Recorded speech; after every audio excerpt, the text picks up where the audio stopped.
সাথে আমরা আপনাদের জন্য নতুন কিছু আনার চেষ্টা করছি। লাইক করতে ভুলবেন না এপিসোডটিকে, কমেন্ট করে সাথে থাকবেন এবং সাবস্ক্রাইব না করা থাকলে অবশ্যই সাবস্ক্রাইব করে দিন আমাদের চ্যানেল। ঘটনায় আসি। আমার নাম আরমান, আমি মুসলিম, আমার বাড়ি উলুবেড়িয়া ফুলেশ্বর। আমি এর আগেও একটি ঘটনা পাঠিয়েছিলাম, সুন্দর হয়নি, তাই হয়তো পড়ে শোনানো হয়নি। তাই আজ ভাবলাম আবারও ঘটনা লিখতে বসবো। আজ আমি যে ঘটনাটি শোনাবো সেটি ভয়ঙ্কর কতটা, এটা শ্রোতারাই কমেন্ট করে জানাবেন। ঘটনাটি আমি সংগ্রহ করেছি আমার এক পরিচিত কাকুর কাছ থেকে। একদিন হঠাৎ আমি কাকুকে দেখলাম চিন্তিত হয়ে বসে আছে। আমি কাকুর কাছে গেলাম, জিজ্ঞাসা করলাম, কি হয়েছে কাকু, তোমায় এত চিন্তিত লাগছে কেন? তখন কাকু বললেন, না না কিছু না। আমি জোরাজুরি করলে তখন কাকু বলল, আয় বস আমার পাশে। আমি গিয়ে কাকুর পাশে বসলাম। কাকুকে বললাম, কি হয়েছে কাকু, সব খুলে বলো তো দেখি।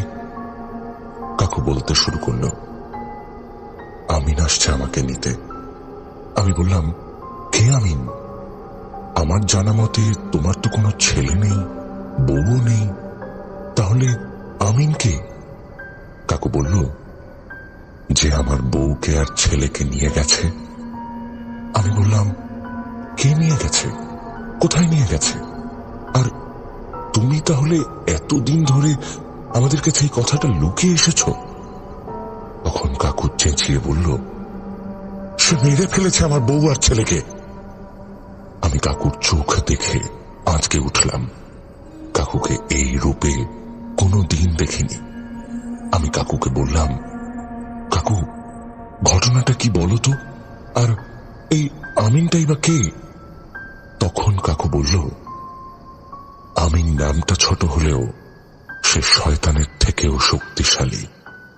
আমি বললাম, কাকু ঘটনাটা বলবে আমায়, কি হয়েছে তোমার বউ আর ছেলের সাথে? কাকু বলল, শোন তাহলে। আমি ছিলাম পরিবারের ছোট ছেলে। আমরা ছিলাম 3 ভাই। আমাদের একটাই বোন ছিল, তার নাম ছিল আসিফা। আমার বড় ভাইয়ের নাম ছিল হাসান, আর ছোট ভাইয়ের নাম ছিল আবিদ, আর আমার নাম আকিব। আমাদের বাড়ি ছিল বাংলাদেশে।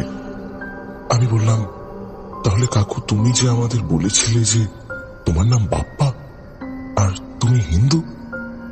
কাকু বলল, বলেছিলাম, কিন্তু আমার সত্যটা কেউ জানে না। আমি বুঝতে পেরে গেছি আমার মৃত্যু খুব কাছে।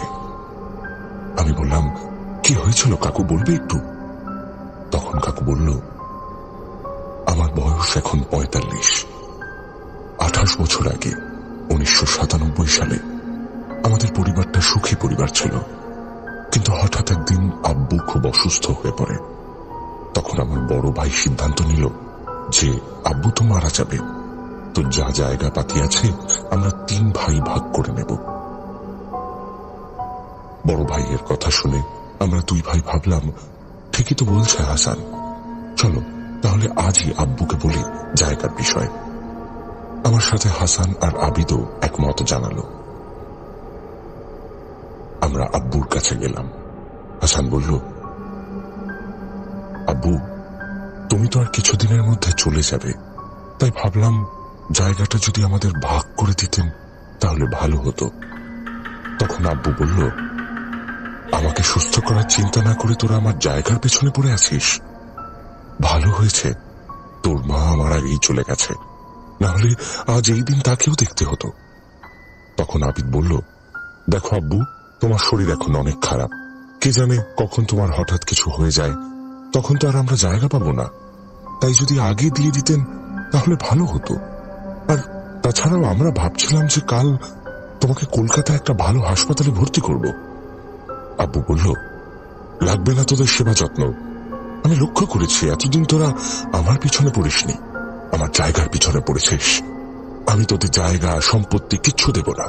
আমি মরে যাব, তাও তোদের কোনো জায়গা দেব না। তোরা আমার ছেলে হয়ে আমার সাথে এমন ব্যবহার করিস। আর আমার মেয়েটা সারাদিন কত কাজ বাজ করে, বাড়ির রান্না, আমার দেখাশোনা সব নিজে করে, আর তোরা শুধু তোরা শুধু আমার সম্পত্তির পিছনে পড়ে আছিস।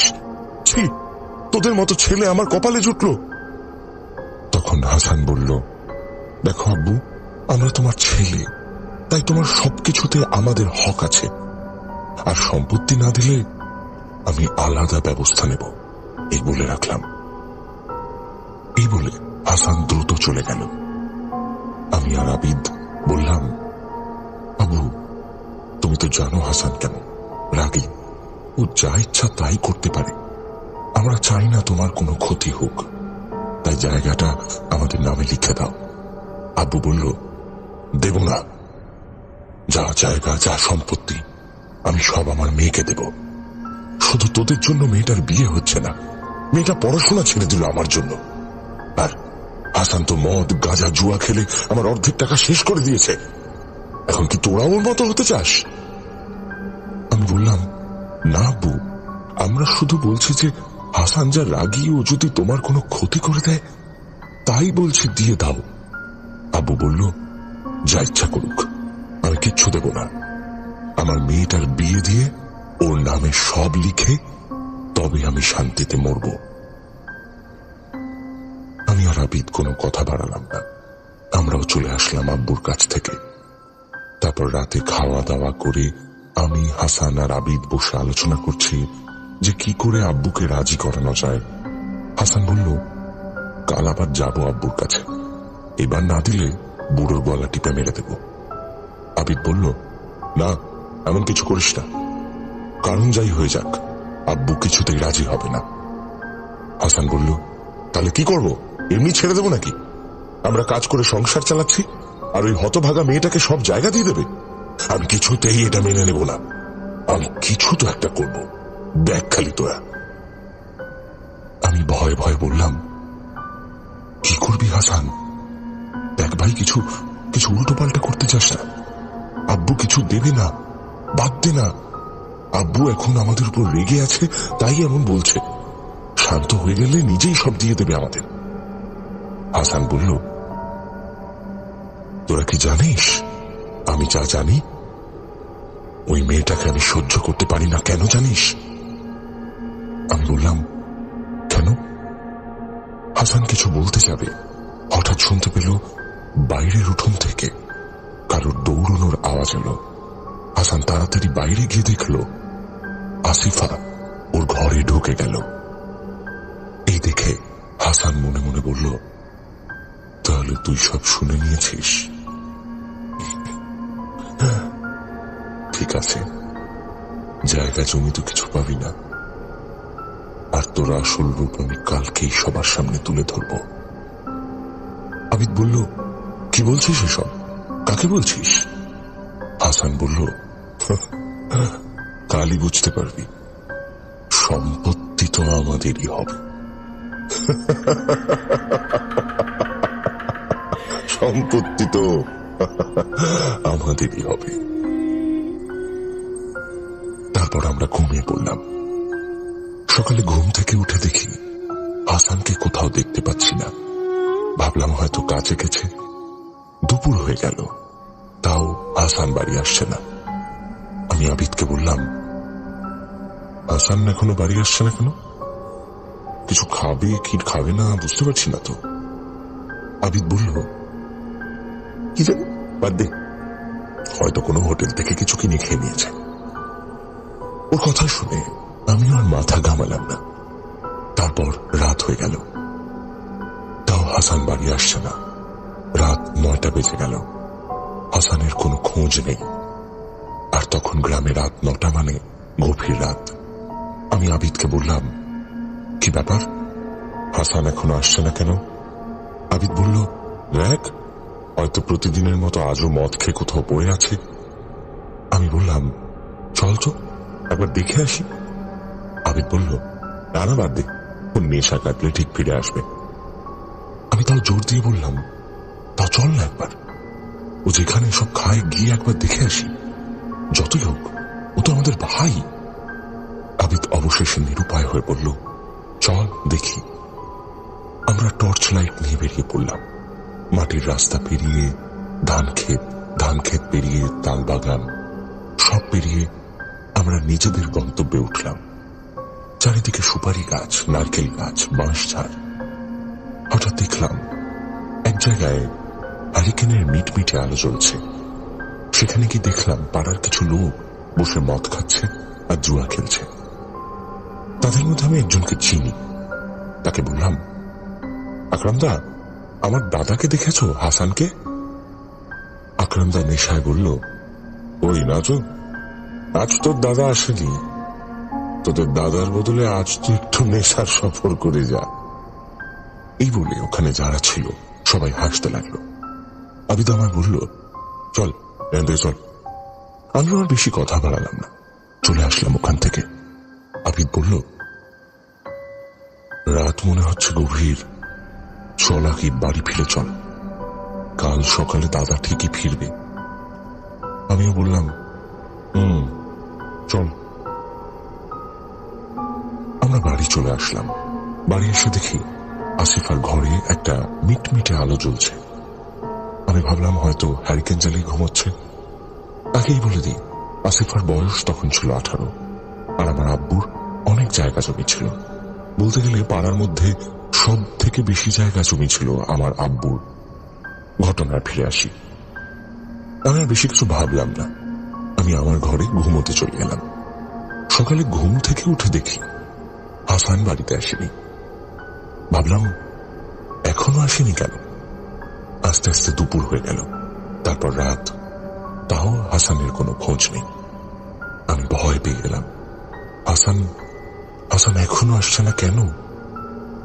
আবিদও ভাবছে যে এতক্ষণে তো হাসানের বাড়ি ফিরে আসা দরকার, কিন্তু এখনো আসছে না। আমরা প্রতিদিন খুঁজতে যেতাম। আব্বুও ভয় পেয়ে গেল, জায়গা দেব না বলে কি বাড়ি ছেড়ে চলে গেল? আর আসিফা তেমন কিছু ভাবছে না, কারণ হাসান আর আসিফা দুজন দুজনকে সহ্য করতে পারে না। এই করে 1 মাস কেটে গেল, হাসানের কোনো খোঁজ নেই। আর এইখানে আব্বুর শরীর দিন দিন খারাপ হতে লাগলো। আমি আর আবিদ ভাবলাম কাল আব্বুকে হাসপাতালে ভর্তি করব। এই কথা আমি আবিদকে বললাম। আবিদ বলল, চল আব্বুকে গিয়ে তাহলে বলে আসি। আমিও বললাম চল। আব্বুর ঘরের সামনে যেতে গিয়ে আমি আর আবিদ শুনতে পেলাম আব্বু বলছে, মা, আমি এর থেকে তোকে আর বেশি কিছু দিতে পারবো না। তুই আমার জন্য অনেক কিছু করেছিস, আর ওই হতভাগা ছেলেগুলো আমার জন্য কিচ্ছু করে না, উল্টে আমার টাকা খরচ করে। তোর আব্বু মারা যাওয়ার আগে আমায় বলেছিল, বন্ধু, যাই হয়ে যাক তুই আমায় কথা দে, আমার যদি কিছু হয়ে যায় তাহলে তুই আমার মেয়েটাকে বড় করবি, কথা দে। আমি বলেছিলাম ঠিক আছে, কিন্তু যদি আমার কিছু হয়ে যায় তাহলে তুই আমার বউ আর ছেলেগুলোকে মানুষ করবি।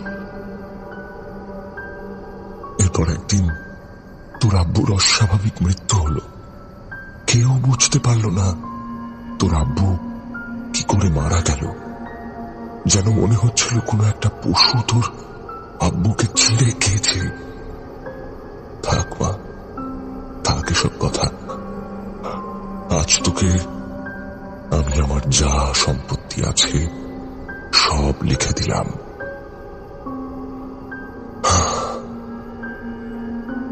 এই বলে আব্বু একটা ভারী নিঃশ্বাস ছাড়ল। আসিফা বলল, আব্বু, আমি সেই কাগজ রেখে দিয়েছি, আর তোমায় কালই আমি হাসপাতালে ভর্তি করব। আব্বু কিছু বলার আগেই কোথা থেকে হঠাৎ হাসান চলে এলো।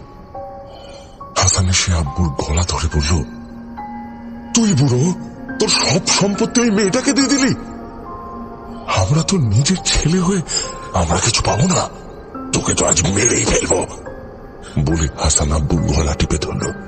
আমি আর আবিদ হাসানকে আব্বুর কাছ থেকে সরাতে লাগলাম, কিন্তু হাসানের গায়ে এত শক্তি যে আমরা দুজন মিলে হাসানকে আটকাতে পারলাম না। তারপর হঠাৎ আব্বু মারা গেল।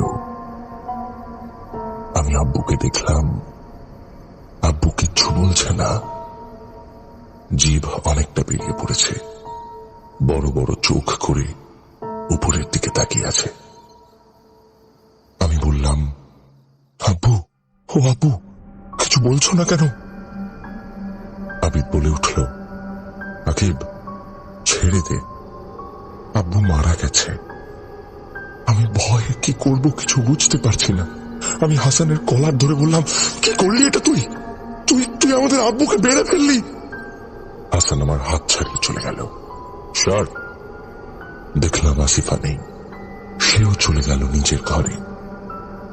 আমরা দুই ভাই আব্বুর লাশটাকে ঘিরে দাঁড়িয়ে থাকলাম। এরপর আব্বুর লাশটাকে সাধারণ মৃত্যু বলেই চালিয়ে দিলাম, কারণ আব্বু অনেকদিন ধরে বিছানাগত ছিল, তাই কেউ সন্দেহ করেনি। ওই ঘটনার পর থেকে আসিফা নিজের ঘর থেকে আর বের হয়নি। হাসান গিয়ে আসিফার ঘরে নক করলো, বলল, এই শালি, দরজা খোল, তোর হিসাব বাকি আছে। তুই অন্যজনের মেয়ে হয়ে আমাদের সম্পত্তিতে হক বসাবি? দেব তোকে হক বসাতে, বের হ ঘর থেকে। এই বলে গালাগাল দিতে লাগলো। আমি আবিদকে বললাম, তাহলে আবিদ, আমরা যাকে এতদিন ধরে নিজের ছোট বোন ভেবে আসছি, সে আমাদের বোন না? আবিদ বলল, আমিও তো এই জানতে পারলাম। আমার তো পুরো আকাশটা ঘুরছে রে। আমি বললাম, আজ সকাল থেকে যা হয়েছে সব ভুলে যা। আব্বু চলে গেছে ঠিকই, এখানে আমাদের কিছু দিতও না, অনেক আগেই সব আসিফার নামে লিখে দিয়েছে। আবিদ বলল, আর আমাদের কাছে কথাটা এতদিন লুকিয়ে রেখেছিল কেন? আমি বললাম, আজ হাসানকে সব জিজ্ঞাসা করব। আবিদ বলল, কিন্তু হাসান কোথায়? একটু পর আসিফার ঘর থেকে আমরা চিৎকারের আওয়াজ শুনতে পাই। আমরা দৌড়ে গেলাম, গিয়ে দরজা ভেঙে দেখলাম আসিফা মাটিতে পড়ে কাঁদছে, গায়ে কোনো পোশাক নেই, আর হাসান খাটে বসে বসে হাসছে আর বলছে, আমাদের সম্পত্তি নিবি? তোকে আমি মেরে ফেলবো সালে, আমাদের সম্পত্তি নিবি? আমি হাসানকে বললাম, হাসান, কি করলি এটা? মানলাম ও আমাদের বোন নয়, তবু ওর সাথে এমন করবি? আবিদ এসে আসিফার শরীরে একটা কাপড় জড়িয়ে দিল। আবিদ বলছে, হায় আল্লাহ, এ কি অবস্থা করেছিস মেয়েটার? যতই যাই হোক, আমাদের সাথে তো এতদিন ছিল, আমাদের বোনের মতো তো। হাসান রেখে কি বলল, এসব ফালতু কথা আমায় বলিস না, তাহলে তোদেরও মেরে ফেলবো। আমি হাসানকে আমাদের ঘরে নিয়ে আসলাম, এসে ওকে সব জিজ্ঞাসা করলাম। ও আমায় বলতে শুরু করলো, তোরা যখন খুব ছোট তখন আব্বু বাড়িতে আসিফাকে নিয়ে আসে। আম্মু আর আব্বুর মধ্যে খুব ঝগড়া হয়। ঝগড়ার এক পর্যায়ে আম্মু বলে, তুমি যদি একে আমাদের বাড়িতে রাখো তাহলে হয় আমি মরবো, না হলে একে মারবো, এই বলে দিলাম।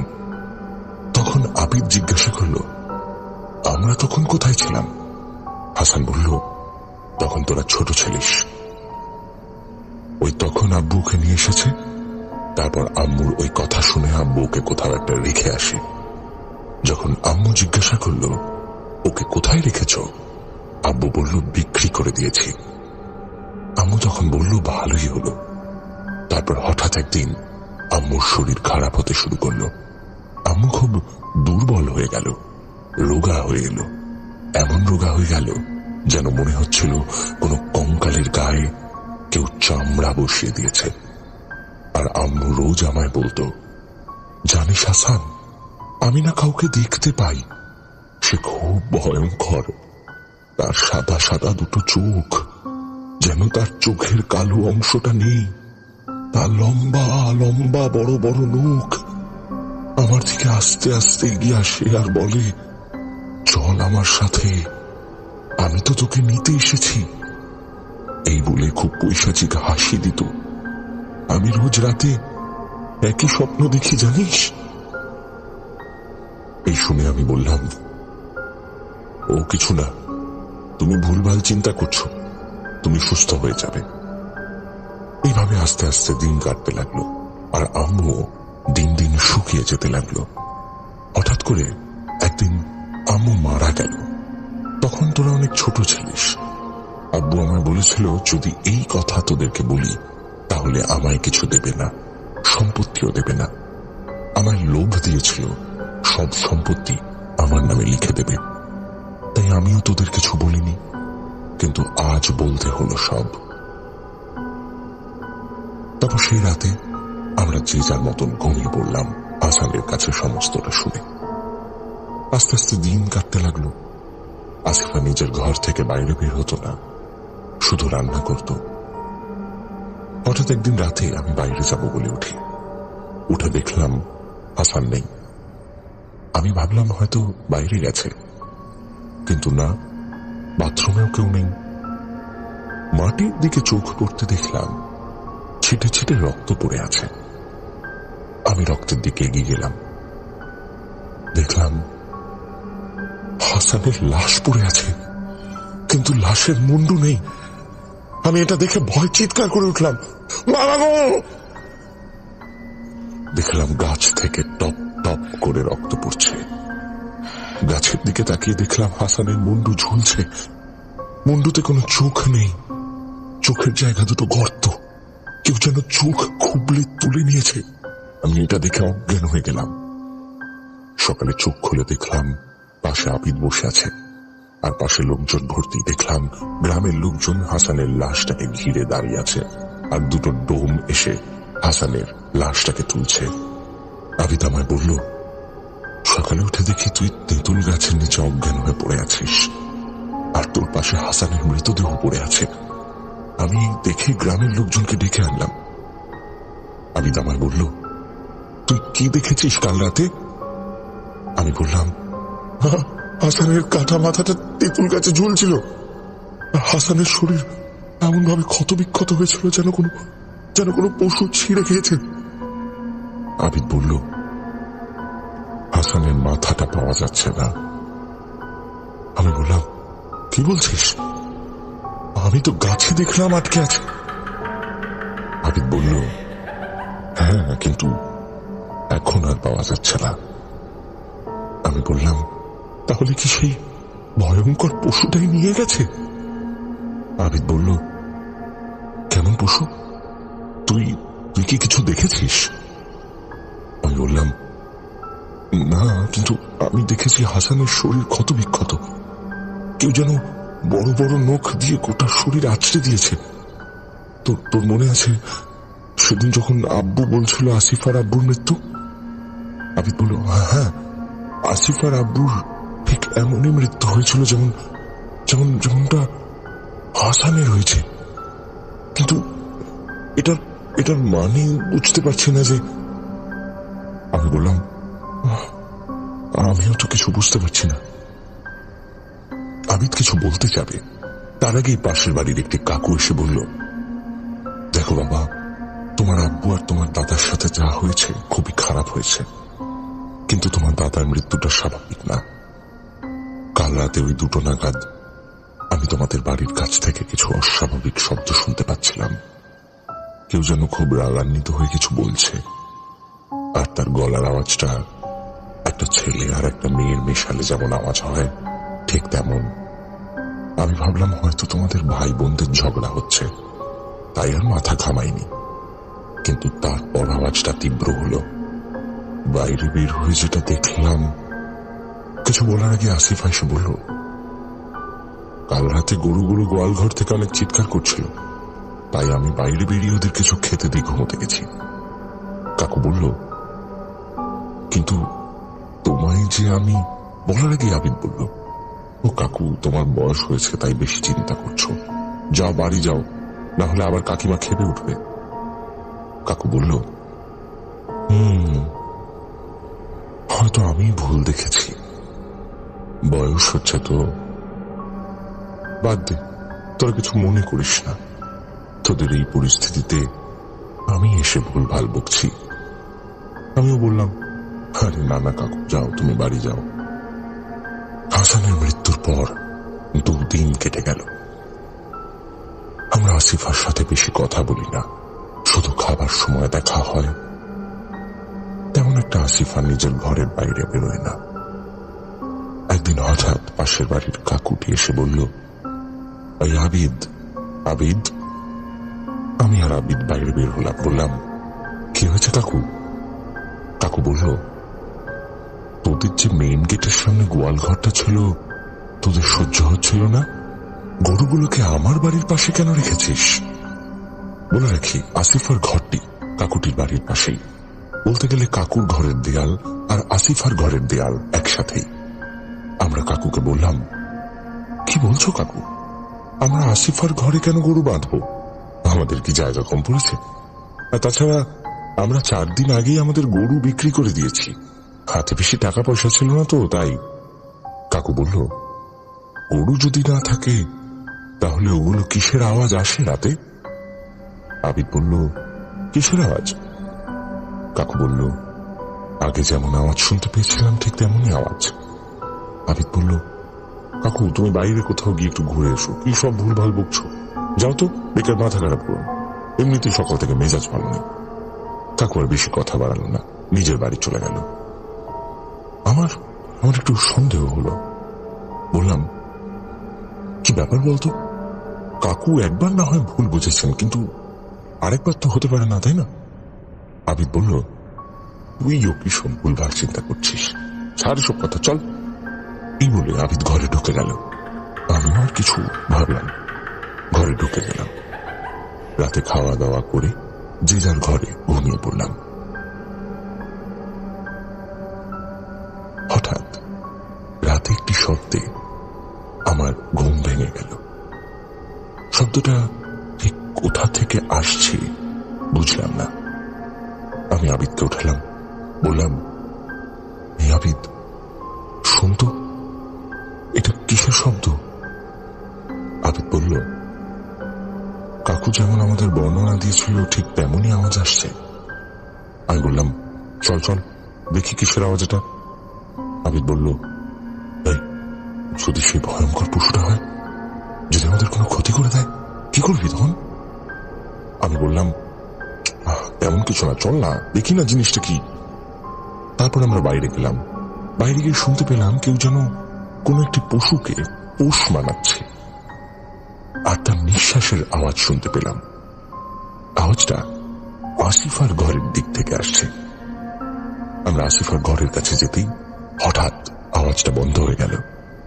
আবিদ বলল, কি হলো, আওয়াজটা শোনা যাচ্ছে না কেন? আমি বললাম, হয়তো পাশের জঙ্গল থেকে কোনো পশু ডাকছিল, আমরা ভুল করে চলে এসেছি, চল ঘরে চল।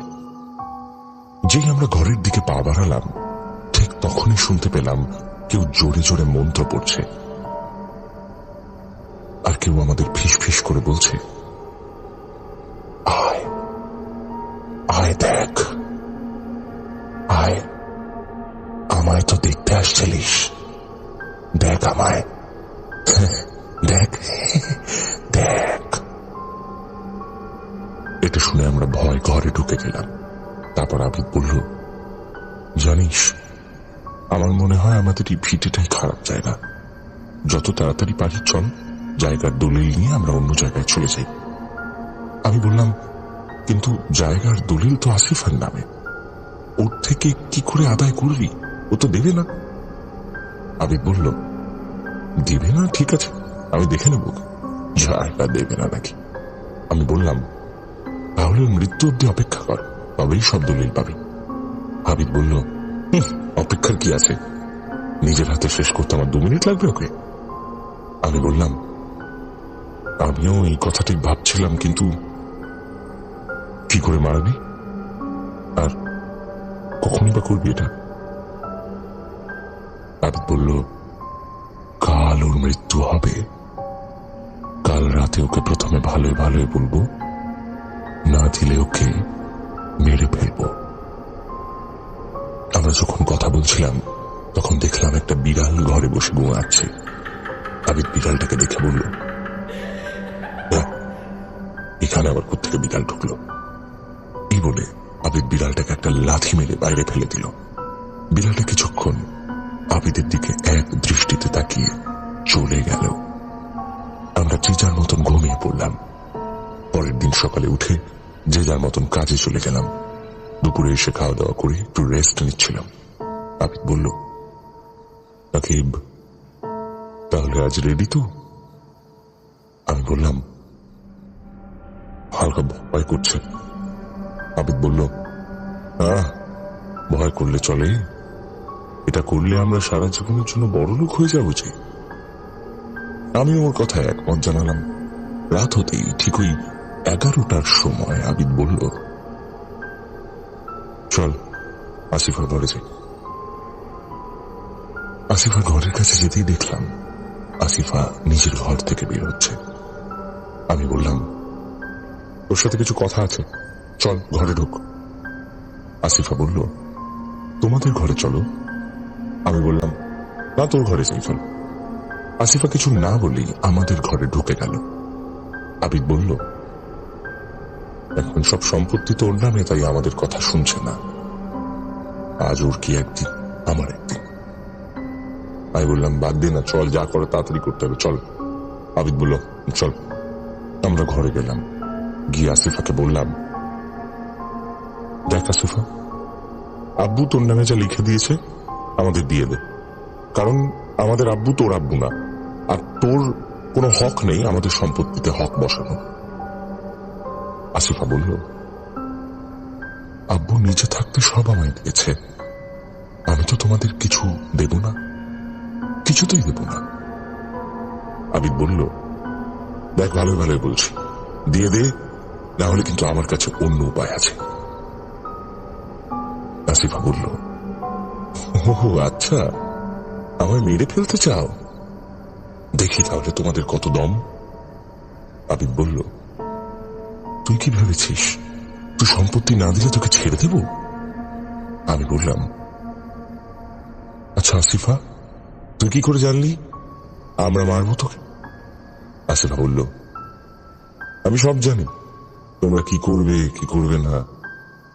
বললাম, ভালো তো, সব জানিস যখন, তাহলে আর বচসা করে লাভ নেই, যেটা চাইছি দিয়ে দে, না হলে তোর ক্ষতি করতে আমরা বাধ্য হব। আসিফা তর্ক করে বলল, দেব না, যাও, যা করার করে নাও তোমরা।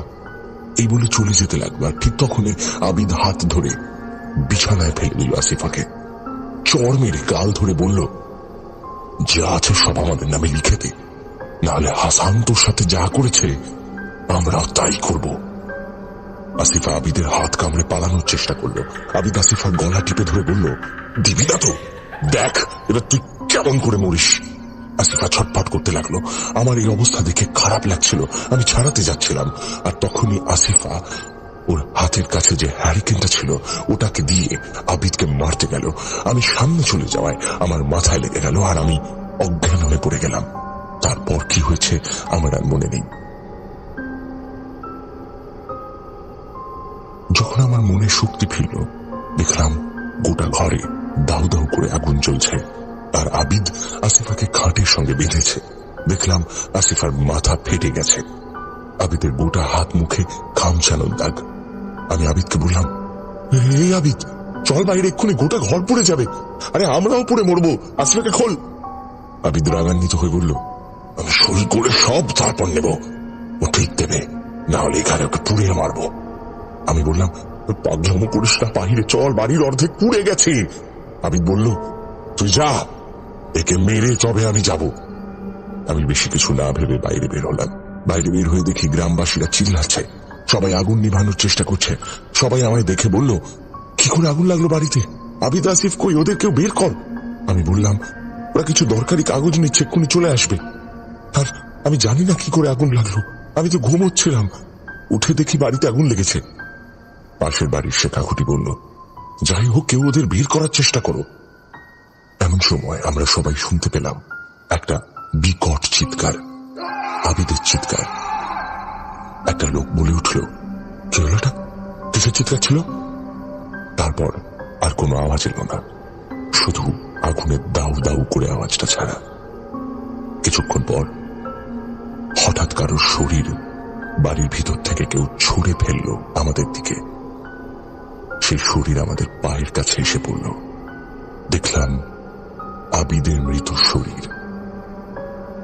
শরীরে কোনো মাথা নেই, পুরো শরীর জুড়ে শুধু রক্ত আর আঁচড়ের দাগ। একজন বলল, এটা কি, কেমন করে হলো? তারপর দেখলো কেউ দরজা দিয়ে বাইরে বের হচ্ছে। আগুনের আলোতে পরিবেশটা আরো ভয়ঙ্কর হয়ে উঠেছে। দেখলাম আগুনের উপর দিয়ে কেউ হেঁটে হেঁটে আসছে। মুখটা স্পষ্ট হতেই দেখলাম আসিফা। সবার চোখে ভয়। আসিফার এক হাতে আবিদের মাথা, আর এক হাতে আমাদের ধান কাটার কাস্তেটা। চোখ লাল, খোলা চুল। আমাদের সামনে এসে আসিফা বলল, সম্পত্তি নিবি তোরা?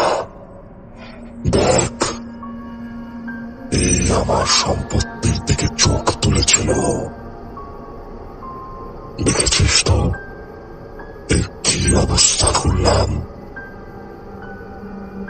কিন্তু আসিফার গলার আওয়াজটা আসিফার মতো ছিল না, কেমন একটা ছেলে মেয়ের মিশ্র আওয়াজ। গ্রামের কিছু মেয়ে আসিফার এই রূপ আর আবিদের মৃতদেহ দেখে অজ্ঞান হয়ে গেল। আসিফা বলছে, যে আমার সম্পত্তির দিকে লোভ দেবে তারই এমন অবস্থা হবে। হাসানের হয়েছে, আবিদের হয়েছে, এবার তোরও হবে। এই বলে এক লাফে আমাদের তেঁতুল গাছে উঠে পড়ল। একটা ডালে গিয়ে উল্টো হয়ে ঝুলে আবিদের রক্ত খেতে লাগলো আর পিশাচের মতো আওয়াজ করতে লাগলো। আমরা সবাই দৌড়ে পালালাম।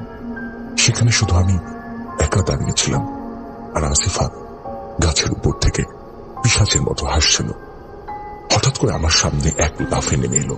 আমি বললাম, ছেড়ে দে আমায়, আমি কিচ্ছু চাই না, ছেড়ে দে আমায়।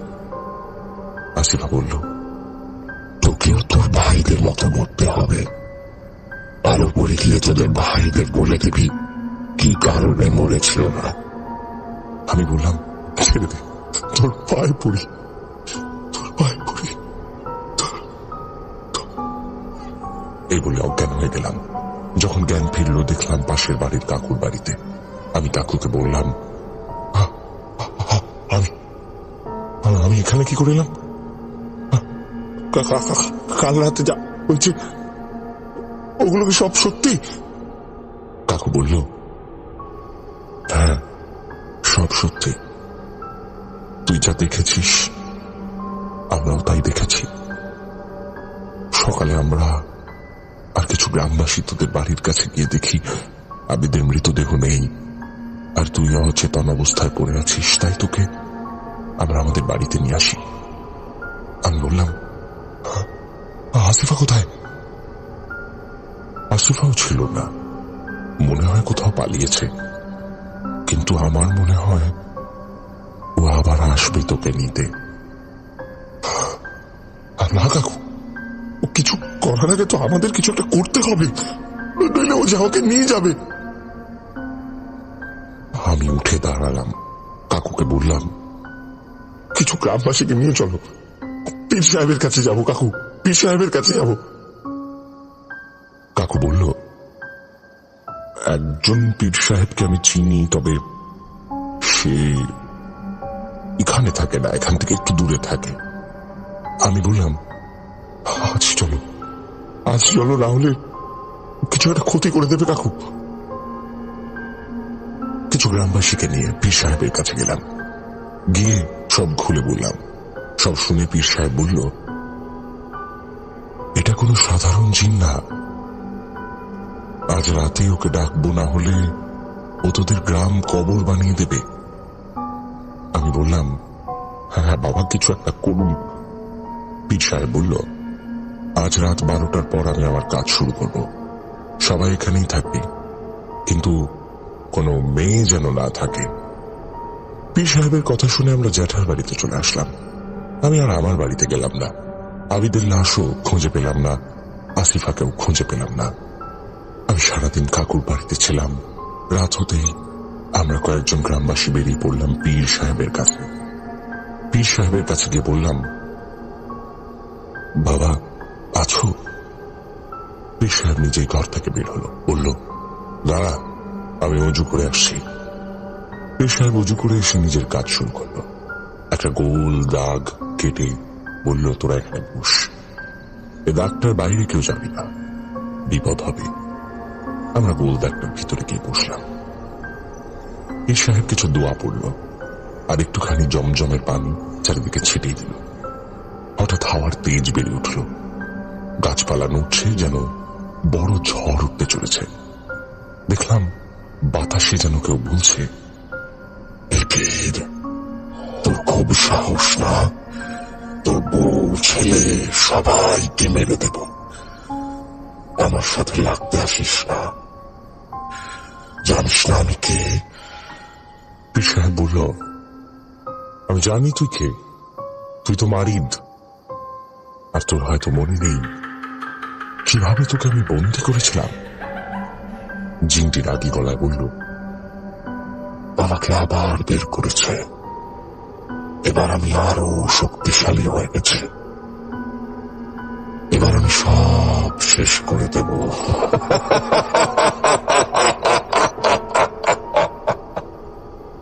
এইভাবে পীর সাহেবের সাথে কিছুক্ষণ তর্ক বিতর্ক চলল।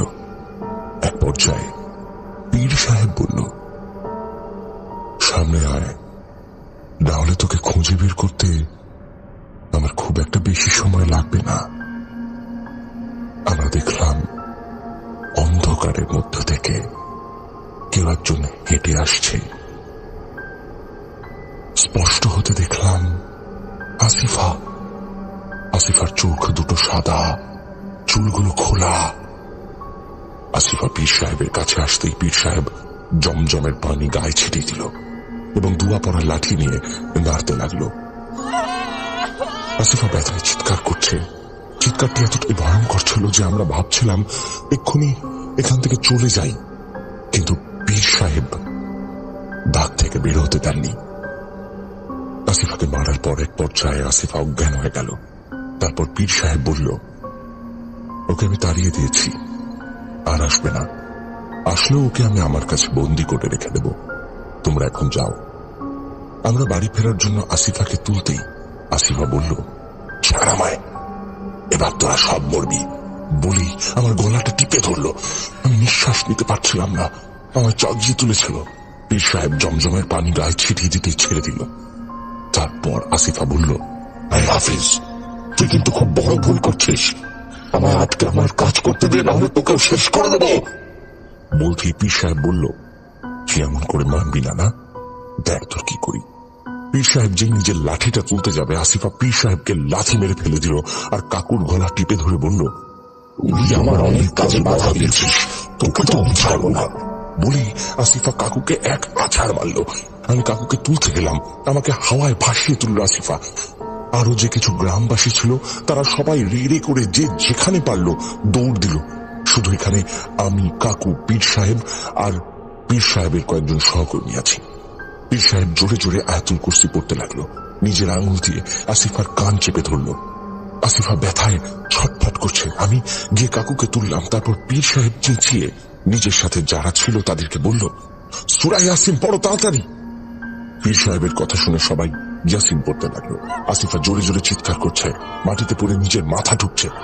তখন আমরা দেখলাম আসিফা পীর সাহেবের বাড়ির যে দেয়ালটি ছিল সেখানে উঠে উল্টো হয়ে হাঁটছে এবং বলছে, চুপ কর, চুপ কর, আমি আর পারছি না। এক পর্যায়ে পীর সাহেব তার সমস্ত রিচুয়ালস দিয়ে জিনটিকে আসিফার শরীর থেকে বের করে একটা কাচের বোতলের মধ্যে ভরে নেয়। মারিদ জিন তখন আসিফার ভিতর থেকে বের হয়ে যায়। তখন আসিফার মৃত্যু হয়। এরপর পীর সাহেব বলল, এই মারিদ জিনের নাম আমিন। এই জিন এতদিন আসিফার শরীরে বাস করত, আসিফার সাথে রোজ শারীরিক সম্পর্ক করত। আসলে আসিফার আসল বাবা মায়ের সন্তান হতো না। আসিফার প্রকৃত মা অনেক তান্ত্রিকের কাছে ঘুরে সন্তান সম্ভবা হয়। আসলে আসিফা ছিল একটি জিনের সন্তান, আর আসিফাকে আরেকটি মারিদ জিন ছোট থেকেই পছন্দ করত। সেই জিনটাই আসিফার প্রকৃত বাবাকে মেরে ফেলে। তোর মা আসিফাকে সহ্য করতে পারত না বলে ওই জিন তোর মাকেও মেরে ফেলে এবং একের পর এক তোর দাদা হাসান এবং আবিদকে মেরে ফেলে। ওই জিন আবার ফিরবে, জানি না ও যেদিন ফিরবে সেদিনও কি করবে, তোকেও নিয়ে যেতে পারে। আমি বললাম, তাহলে আমি এখন কি করব বাবা? কোথাও দূরে চলে যাবি, তাহলে হয়তো মারিদের হাত থেকে রক্ষা পেলেও পেতে পারিস, তবে 20 বছর পর এই জিন ছাড়া পাবে, তখন কি হবে আমি জানি না। এই বলে পীর সাহেব চলে গেলেন। অল্প কিছু লোক আসিফার দাফন সম্পূর্ণ করে যে যার বাড়ি চলে যান। কিছুদিন পর আমি সবকিছু বিক্রি করে দিয়ে কলকাতায় চলে আসি, হিন্দু ধর্ম গ্রহণ করি এবং এই আমিন নামক মারিদ জিনের হাত থেকে রক্ষা পেতে আমি নানান জায়গায় ঘুরি। কাল 20 বছর পূর্ণ হয়েছে, মারিদ আমাকে নিতে এসেছে। কিছু করার নেই, আর ওকে আর কেউ রুখতে পারবে না, আমাকে নিয়ে যাবে। এই বলে কাকু নিজের ঘটনা শেষ করলো আর বলল, যাই হোক তোরা ভালো থাকিস, যদি আমার কিছু হয়ে যায়। আমি বললাম, না কাকু, তোমার কিছু হবে না, আমি কিছু একটা ব্যবস্থা করব। কাকু বলল, কিছুই করতে হবে না, এমনিতেই আমার কেউ নেই, আবার আমার তো বয়সও হয়েছে, যা হবে দেখা যাবে, হয়তো এটাই আমার নসিবে লেখা ছিল। চল, রাত হয়ে গেছে, ঘুমিয়ে পড়। এই বলে কাকু নিজের বাড়ি চলে গেল। আমি ঘটনা শুনে সরাসরি ভালো করে ঘুমোতে পারিনি। কয়েকদিন কাকু ভালোই আছে, আমাদের সঙ্গে খেলছে, কথা বলছে, কিন্তু হঠাৎ একদিন কাকুকে সারাদিন দেখতে পেলাম না। পরের দিন কাকুর বাড়ি যেতে দেখি কাকুর মৃতদেহ, আর তাতে মাছি বসছে। কাকুর দেহ থেকে মাথা নেই। পুলিশ আসলো, কিন্তু কেউ মাথা খুঁজে পেল না। পোস্টমর্টম হলো, কাকুকে এই অবস্থায় দাফন করা হলো। হয়তো সেদিন মারিদ কাকুকে নিয়ে গেছে। কাকুর অস্বাভাবিক মৃত্যু আমাদের এলাকা ঠান্ডা করে দিয়েছিল। সবাই খালি বলছিল কাকুর মাথা কোথায় গেল, কিন্তু আমি সব জানতাম, ওদের কিছুই বলিনি। এভাবেই দিন কাটতে লাগলো আমার। এই ছিল ঘটনা।